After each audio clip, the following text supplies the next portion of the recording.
एकमात्र प्रभु के चरणों का आश्रय ले लो। रात दिन गोपाल के गुणों का गायन करो। हरिराम व्यास जी कह रहे हैं बहुत करुणा सिंध प्रभु हैं, बचा लेंगे। जहां कोई सहयोगी नहीं होता वहां प्रभु होते हैं। इस बात का हृदय में जिस दिन अनुभव होगा, सोते हुए भी भजन होगा, सोते हुए नाम कीर्तन करोगे, सोते हुए लीला गायन। अरे बड़ा आनंद का विषय है, बड़ा आनंद का विषय। वो आनंद का परिचय नहीं मिला है, इसलिए अपने लोग दुखी हो जाते हैं। शरीर रोगी है, शरीर ये है वो। अरे जिस आनंद में हमारा प्रवेश करना ये मनुष्य जन्म का हेतु था, अगर उस आनंद में प्रवेश कर गए तो चाहे एक शरीर है क्या, करोड़ों हो नष्ट हो जाए तो क्या फर्क पड़ता है। करोड़ों रोग एक साथ आ जाए क्या फर्क पड़ता है। वो आनंद का स्वरूप, और वो प्राप्त करने के लिए हमें अवसर दिया है।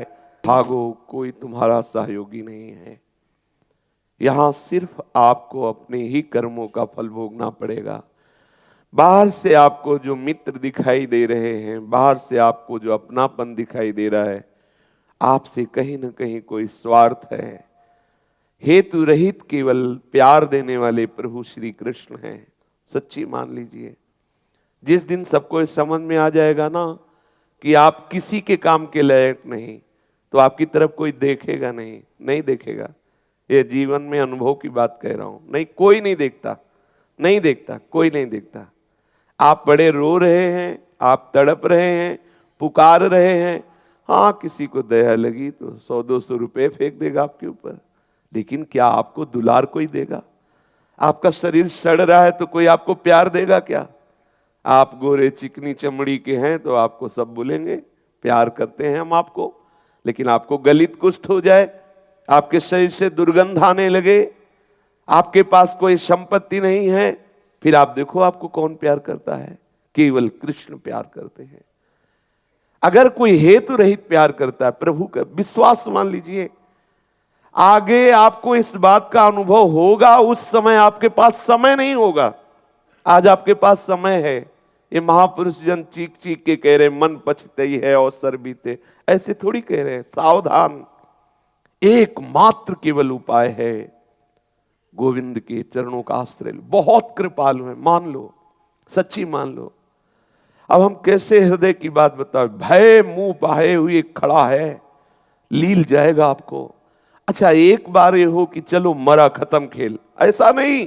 फिर ऐसी पोशाक मिलेगी, योनि मिलेगी, फिर दंड, फिर जन्म, फिर मरण। कैसा ये सब, कैसा चक्र, कब तक भोगोगे, कब तक? मां के देखो उदर में आपको वास मिला इसी जन्म में, कैसी ये माया है।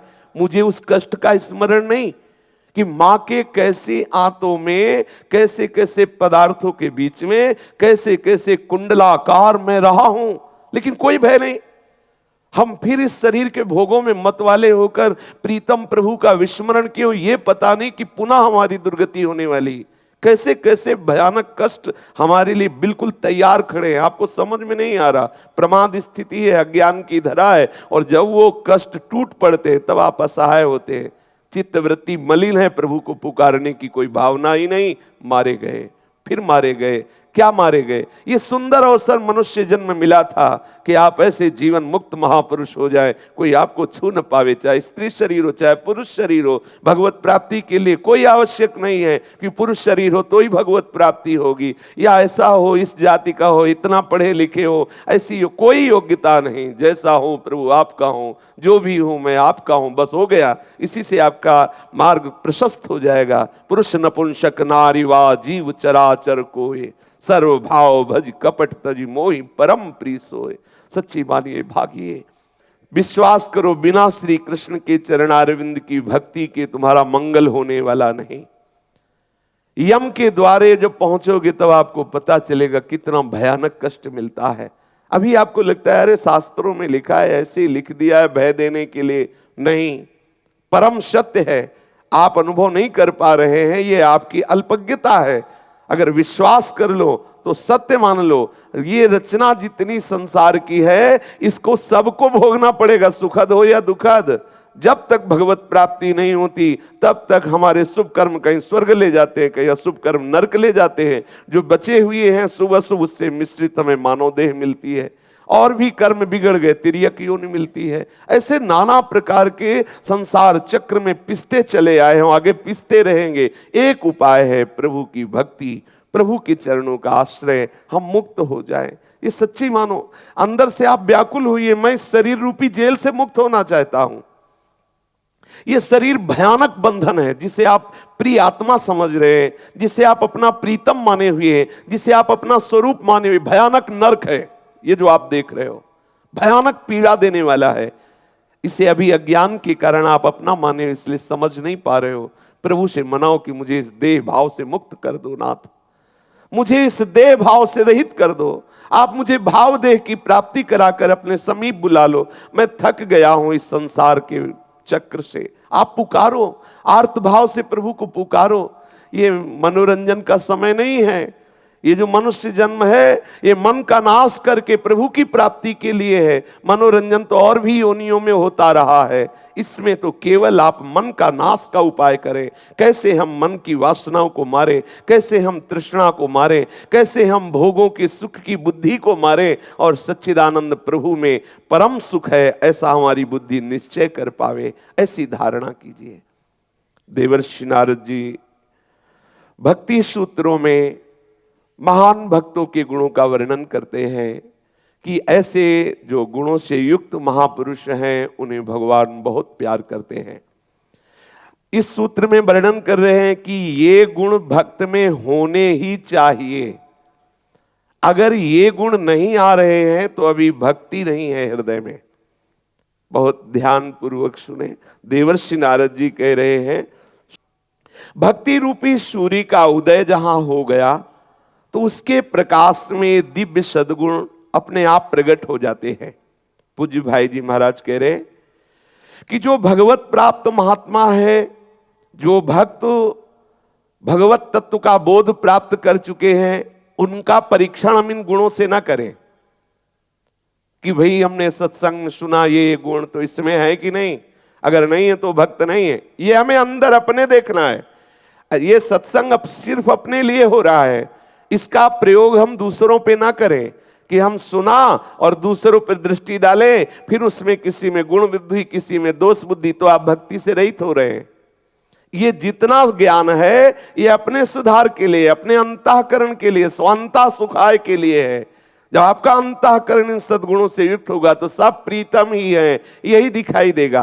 कहीं ये गलती न कर बैठे कि आप भक्तों में इन गुणों को देखें कि इसमें है कि नहीं है। नहीं है तो ये भक्त नहीं हो, आप निंदा या दोष बुद्धि कर लिए तो आपका तो परमार्थ रुक गया। ये वर्णन अपने अंतःकरण को सुधारने के लिए है। जो भगवत प्राप्त महात्मा होते हैं उनके बाहरी आचरणों की परीक्षा करके उनको नहीं जाना जा सकता कि ये किस कोटि के महापुरुष हैं। बाहरी लक्षणों से नहीं जाना जा सकता, बाहरी आचरणों की उनकी परीक्षा नहीं की जा सकती, परंतु कुछ ऐसे गुण होते हैं जो उनमें स्वाभाविक प्रकट रहते हैं। ये आवश्यक भी है, अनिवार्य भी है। ये 5 गुण तो उनमें स्वाभाविक रहते हैं। अहिंसा, सत्य, पवित्रता, दया और आस्तिकता, ये 5 तो स्वाभाविक रहते हैं। जिसमें ये 5 गुण नहीं है, ये अपने लिए देखना है, उसको ये समझना चाहिए कि अभी हमारे अंदर भक्ति महारानी का प्रादुर्भाव नहीं हुआ है। अधिकांश में जो इन गुणों का आदर ना करके, अर्थात ये गुण हृदय में ना धारण करके और भक्ति का स्वांग करते हैं, तो अपनी वासना पूर्ति के लिए, अपने जो अंदर कामना पूर्ति के लिए वो केवल नाटक करते रहते हैं। उन्हें सच्चिदानंद रस से प्रियता नहीं होती, प्रभु से प्रियता नहीं होती, वो भगवत तत्व का बोध या प्रेम प्राप्त नहीं कर सकते। साधक को अपने हृदय में परीक्षा करनी चाहिए और ये निश्चय रखना चाहिए कि यदि गुण नहीं है तो हमारा चिंतन ठीक नहीं चल रहा, हमें चिंतन सुधारना होगा। निरंतर नाम रूप लीला धाम का चिंतन ही ऐसे सद्गुणों का हृदय में प्रादुर्भाव कर देता है। दैवी संपत्ति हमारे अंदर बढ़ रही कि नहीं, ये सद्गुण बढ़ रहे हैं कि नहीं, हमारी भावना प्रभु से बढ़ रही कि नहीं, ये देखना है। अगर भक्ति मार्ग के साधक के हृदय में दैवी संपदा नहीं बढ़ रही तो उन्नति या उसकी नहीं हो रही भक्ति में। अगर जगत का चिंतन बढ़ रहा है, भोग वासना बढ़ रही, तो आप कहीं ना कहीं त्रुटि कर रहे हैं। आप अपने इष्ट सिद्धांत से विरुद्ध जा रहे हैं। आपके हृदय में ये जो भोग चिंतन, भोग वासना, ये आसुरी संपदा है। दैवी संपदा का ह्रास होकर के आसुरी संपदा का वर्धन होना, कहीं ना कहीं आप भक्ति के विरुद्ध आचरण कर रहे हैं। भक्ति के सिद्धांतों के विरुद्ध आपका चिंतन चल रहा है। विषयों का चिंतन बढ़ रहा है, आसुरी संपदा बढ़ रही है। आसुरी संपदा बढ़ रही है तो दुख, क्लेश, अशांति, चिंता, शोक ये भोगना पड़ेगा। दैवी संपदा बढ़ रही है तो आनंद ही आनंद है। ये सारे सद्गुण अपने आप हृदय में प्रकाशित हो जाते हैं। उपासक को ये दोनों बातों का निर्णय हृदय में स्वयं करना है कि मेरे अंदर आसुरी संपदा बढ़ रही है अंतःकरण में या दैवी संपदा। लीला में प्रभु की आज्ञा का उनकी रुचि के अनुसार पालन करना ये सिद्धों का स्वभाव होता है। कभी वो भगवत आज्ञा के विरुद्ध नहीं चलते, लेकिन साधक को भगवत आज्ञा पालन करने का दृढ़ नियम लेना चाहिए। जैसे श्रीमद् भगवत गीता जी है, श्रीमद् भागवत है, इसमें स्पष्ट स्वयं भगवान आज्ञा करते हैं, या भक्तों की वाणी में बैठ करके भगवान आज्ञा करते हैं। भक्त भगवत चिंतन करते हुए भगवत स्वरूप हो गया है, अब उसकी वाणी भगवत वाणी है। यदि उसकी वाणी का आप आदर करेंगे तो आपके हृदय में निश्चित भक्ति समस्त दैवी संपदा के सद्गुणों को प्रकाशित करके विराजमान हो जाएगी। जो अपनी जीवन पद्धति को बदल नहीं पाया तो उपासना क्या कर रहा है? स्वभाव नहीं बदल पाया, आपकी रहनी नहीं बदल पाई, आपकी वाणी नहीं बदल पाई, आपका व्यवहार नहीं बदल पाया, तो क्या कर रहे हो? आपकी उपासना क्या हो रही? आपकी उपासना का परिणाम है आपका स्वभाव बदले। आपकी उपासना का परिणाम है आपके आचरण बदले। आपकी उपासना का प्रभाव है कि आपका चिंतन बदले। यदि ये नहीं बदल रहा तो उपासना क्या? बोले हमारा स्वभाव ऐसा है, वैसे ही आचरण, वैसा ही प्रकृति का चिंतन माया का, वैसे ही भोग भोगने का स्वभाव, तो रंग क्या आ रहा है आपके हृदय में भक्ति का? निश्चय किसी भी प्रकार की आसक्ति, ममता, कामना, वासना, अहंकार, मोह, इनको बर्दाश्त नहीं करना चाहिए। ध्यान दीजिए, भाई जी महाराज इस सूत्र की टीका कर रहे हैं। उपासक को अपने हृदय में देखना चाहिए किसी से आसक्ति है। अगर उससे आसक्ति है तो प्रभु के संबंध से है या शरीर संबंध से? यदि शरीर संबंध से है तो बर्दाश्त नहीं करना चाहिए। ये आसक्ति, कामना, वासना तभी टिकती जब उसे हम आदर देते हैं, उसको हम बर्दाश्त करते हैं। जिस दिन हम व्याकुल हो जाएंगे, बर्दाश्त नहीं करेंगे, उसी दिन नष्ट हो जाएगी आसक्ति। ये आंतरिक बात है। जिस दोष को आप बर्दाश्त कर रहे हैं, जिस गलती को, जिस शास्त्र विरुद्ध आचरण को आप बर्दाश्त कर रहे हैं, वही आपके हृदय में है। जिस दिन बर्दाश्त नहीं होगा, ऐसी व्याकुलता हो जाएगी, उसी दिन नष्ट हो जाएगा। आसक्ति, ममता, कामना, वासना, अहंकार, मोह, ये भक्ति के बहुत बड़े हानिकारक दुश्मन हैं। हमारी ममता, हमारी आसक्ति, हमारे मोह का विषय हमारे श्यामा श्याम हैं। हमारे अहंकार का विषय उनका दासत्व है। हम श्री श्यामा जू के बल अभिमानी, हम इस गर्व में रहे, हम लाडली जू के, हम प्रिया प्रीतम के। हमारा मोह कहीं शरीर संसार में, हमारी ममता कहीं शरीर संसार में, हमारी आसक्ति कहीं शरीर संसार में है क्या? यदि है तो बर्दाश्त मत कीजिए। बची कामना, वासना, तृष्णा, ये इसी शरीर आसक्ति के कारण होती है। अगर ये आप बर्दाश्त नहीं करेंगे तो कामना, वासना नष्ट हो जाएगी। बड़ा सूक्ष्म विषय है। अपने हृदय को जांचना चाहिए कि हमारी आसक्ति, हमारी ममता, हमारा मोह का विषय कोई व्यक्ति है, वस्तु है या प्रिया प्रीतम है। हमारे अहंकार का विषय सांसारिक संपत्ति, सांसारिक विद्या, रूप, यौवन अवस्था, कुल, ये है या प्रिया प्रीतम है। ये अंदर से देखना है। अगर इसका सुधार हुआ तो कामना, वासना अपने आप नष्ट हो जाएगी। क्योंकि देह भाव में, देहाशक्ति में, देह की ममता में, परिवार के मोह संबंधों में ये सारी वासनाएं बसती हैं। जो कामना होती है या किसी पारिवारिक व्यक्ति को लेकर या शरीर के राग को लेकर होती है। शरीर का राग और बाहर राग का संबंध यदि हटकर प्रभु के चरणों में है तो हमारे अंदर अगर कामना होगी भी तो वो प्रभु को रिझाने वाली होगी, प्रभु की प्राप्ति कराने वाली होगी, अधिक से अधिक भजन करने की कामना होगी। वासनाएं दुर्वासनाएं सब नष्ट हो जाएंगी, एकमात्र आशा लग जाएगी कब प्रिया प्रीतम मिले। उपासक को हृदय में ये जांचना चाहिए, जीवन पद्धति आपकी बदलनी चाहिए। स्वाभाविक आपका भजन में, भगवत चरणारविंद में प्रेम होना चाहिए। भजन छूटने वाले, भगवत वासनाएं सब नष्ट हो जाएंगी, एकमात्र आशा लग जाएगी कब प्रिया प्रीतम मिले। उपासक को हृदय में यह जांचना चाहिए, जीवन पद्धति आपकी बदलनी चाहिए। स्वाभाविक आपका भजन में, भगवत चरणारविंद में प्रेम होना चाहिए। भजन छूटने वाले, भगवत विरोधी आचरणों का आपके हृदय में असहनशीलता होनी चाहिए। असहनशीलता नहीं, मुझे बर्दाश्त नहीं, ये बात सुनना बर्दाश्त नहीं, ये क्रिया करना बर्दाश्त नहीं, ये देखना सुनना खाना पीना जो हमारे भजन विरोधी बिल्कुल बर्दाश्त नहीं होना चाहिए। तो उससे क्या होगा कि आपका राग नष्ट हो जाएगा, आसक्ति नष्ट हो जाएगी, आप प्रभु के चरणारविंद के अनुराग से युक्त होने लगेंगे। भाई जी महाराज कह रहे हैं, अगर कहीं ऐसा लगे कि अमुक के संग से हमारा भजन छूट रहा है, अमुक के संग से हमारे अंदर भागवतिक स्वभाव, भागवतिक चिंतन ये छूटकर विषय चिंतन, विषय आसक्ति बढ़ रही है, तो तत्काल हट जाना चाहिए।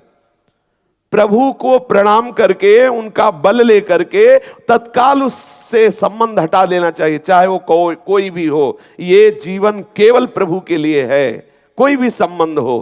गोस्वामी जी आदेश करते, तजिए ताहि कोटि बैरिशम जद्य परम स्नेही। ऐसे स्थल को छोड़ दे, ऐसे संबंध को छोड़ दे, ऐसी वस्तु को छोड़ दे, ऐसे व्यक्ति को छोड़ दे जिससे प्रभु का विस्मरण हो रहा है, जो हमारे प्रभु के संबंध में हमारा स्वभाव बिगाड़ रहा है, हमारी भक्ति को बाधित कर रहा है। हमें नहीं संबंध रखना।